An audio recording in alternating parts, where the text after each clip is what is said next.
Alright, so we continue again on section 4.2 on reproductions. This time we look at changes during puberty.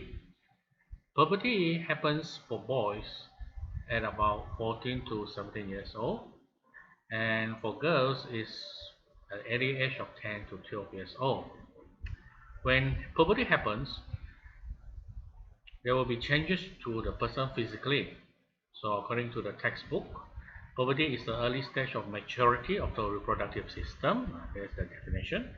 Adolescents who has reached puberty will experience growth, okay, change emotionally, physically, and physiologically, which means the different function of the body also changes as well as being growing and changing emotionally and physically. Now, of course, there will be changes different parts of the male and different parts of the female. For the male, the voice will become deeper. Now, normal, the high tone, very deeper voice, because the vocal cord enlarges. For the female, you will have the breast develop, the hips become broader, and hair grows on armpits. So as the female and male, the body, mustache and beard begins to grow, hair grows on the chest, armpits, and chest. So this will be observable changes physically. Now, because puberty also involves the reproduction system, or rather the reproductive systems, so there will be changes in the reproductive organs. For the male, you can see from here, the testes produces sperm and sex hormone. This sex hormone this is what I'm talking about. This is the reason for the changes, the sex hormones cause all this change. On top, hair grows of pubic region, penis and scrotum enlarged. For the female, ovaries and sex hormone again. Sex hormone causes all this change on top. Hair grows of pubic region, and the menstrual cycle begins. This one we will learn of this in section 4.3, which is actually a very important part of reproduction. So we end here for the physical changes during puberty. Now we continue on to comparison of what? Now we continue on to the comparison between the male and female gamete. We know that the male gamete is called the sperm and the female gamete is called the ovum. So let's see what the textbook says about that. According to the textbook, it says that you have learned from previous subtopic the sperm is a male gamete or the male reproductive cell, while the ovum is the female gamete. The sperm is the smallest cell in the male body and shaped like a tap toe, and the ovum is the largest cell in the body. So there's one note to take note now.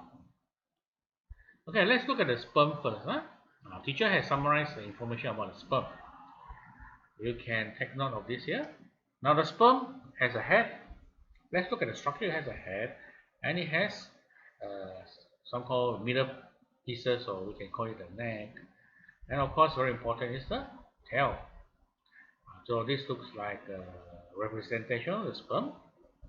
And the sperm, the size is rather small. They say it's the smallest, so it's 0.05 mm or 50 micrometer. The nucleus carries a genetic and hereditary information from the male to be transferred to the offspring. The tail enables the sperm to move. So each cubic centimeter volume of the contain about 60 million sperm. The next one will be the ovum. The ovum is a reproductive cell from the female. The structure here. So this is the structure. We have the gel layer, the nucleus, and the cytoplasma and the cell membrane. Okay, the nucleus is in here. Just now for the sperm, the nucleus is at the head. So you see, the head contains the nucleus. Now for the ovum, the size is 0.5 mm or 500 micrometer. Again, it's the same like the sperm. It has the genetic or the hereditary information from the female, but the egg cannot move by itself. And overall, every month the female only produces one ovum. So there's a major difference between the sperm and the ovum. As a student, you have to draw, make notes again of the sperm and the egg. Teacher have taken a photograph to show you how what is happening here. You can see that there's a sperm. Yeah, the sperm is trying to enter the ovum. And you see the ovum is so big, so that's why you can really see a part of the egg. So this is actually the ovum here. What we can do is I even make it try to compare the size by doing a drawing here, a relative comparison of the sperm and the egg. You can see the egg is rather big. So because I know the curvature of the ovum is something like this, so I can roughly guess the size of the circle which represents the ovum and the sperm. You can see the sperm is rather small. Again, I repeat the size here. Okay, so this is relatively comparison.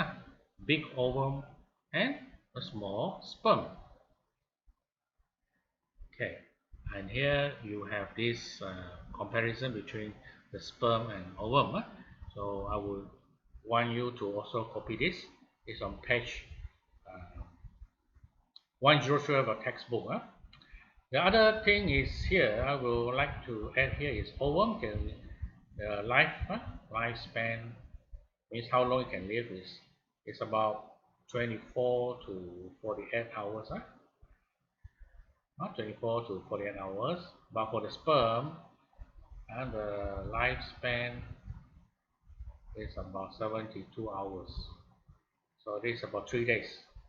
So about 3 days. Here, 1 day to 2 days. So this extra information you can add inside for your own knowledge. And more or less we are done. Only thing that there is a video to watch. I will share for you this video in the messenger lah. Okay, I will give you the messenger. I'll give you the link. It's a very good video mainly about the sperm. With this, we end section 4.2.